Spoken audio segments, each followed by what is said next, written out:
Gathered together from the cosmic reaches of the universe, here in this great hall of justice are the most powerful forces of good ever assembled, and me, because this is Remember When.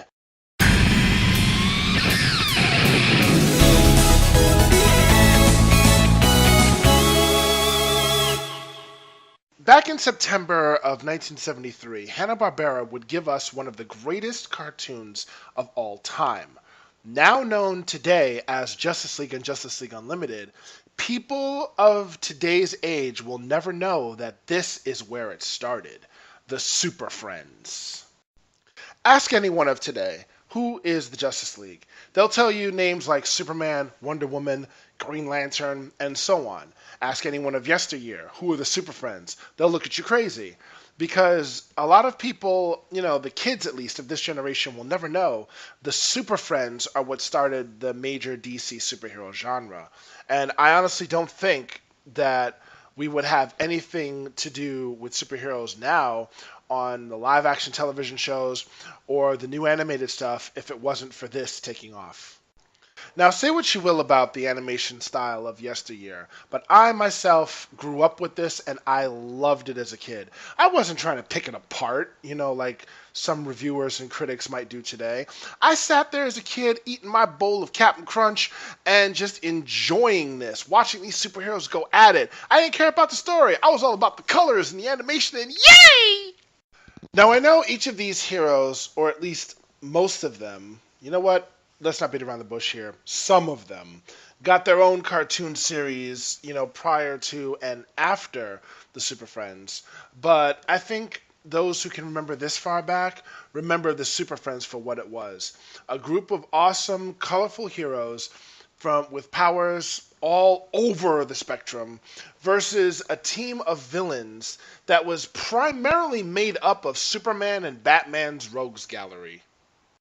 Now, whereas Justice League and Justice League Unlimited kind of had a little bit more diversity in terms of villain swapping, I kind of like how stable the Super Friends were in terms of their villains because we had 13 villains to work with, and each one of them had their own specific abilities, unique powers, or schemes and whatnot, but we always centered around these particular 13.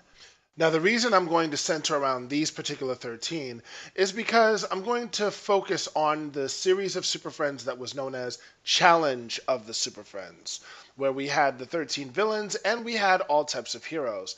Now, not every single hero was akin to every single villain, meaning they didn't have their specific arch rivals all the time. Because as I said before, it was primarily made up of Superman and Batman's rogues galleries.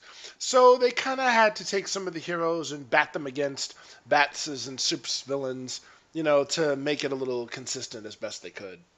Now, who were these villains, you ask? Well, let's start off with the super villain roll call. We start off this rogues gallery of villains with Captain Cold, who can freeze anything with that gun of his. Then we move on to the sinister Sinestro, who can create anything with his ring opposite Green Lantern's. Then we have Bizarro, who's the opposite of Superman, and Solomon Grundy, who just likes to break stuff. Then we have Cheetah and the android Brainiac, and Cheetah, as you see, likes to scratch stuff. Then we have Black Manta, enemy of Aquaman, and Gorilla Grodd. Super intelligent monkey. We have Toy Man, who loves toys and crimes and stuff. And we have the Riddler, who somehow has the power of fire is never seen again. Then Scarecrow and Giganta. Giganta, big. Scarecrow, ugly. Ooh, man, that ugly. And we come off to Captain Ego. You know who he is. Lex Luthor. Now, for all the Lex Luthor fans out there, I'm not hating on Lex just because I called him Captain Ego. He is. Any form of Lex Luthor is ego-driven, maniacal lunacy. But we love him because we love how creative his plans can get. We love how focused he is on killing Superman. They just made him a little bit more, he's really, really obsessed with it in the Super Friends of back then.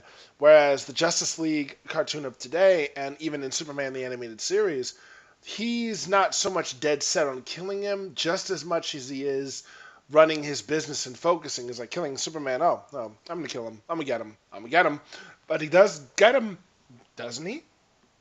Now, back in the day, it wasn't so much about killing each individual hero, because you're my arch enemy. I mean, yes, that was there, but not so much as they wanted to kill them as a group. Oh, wait. Sorry, not kill, destroy. They wanted to destroy the Super Friends because, as you know, kill is a bad four-letter word back in the 70s and 80s.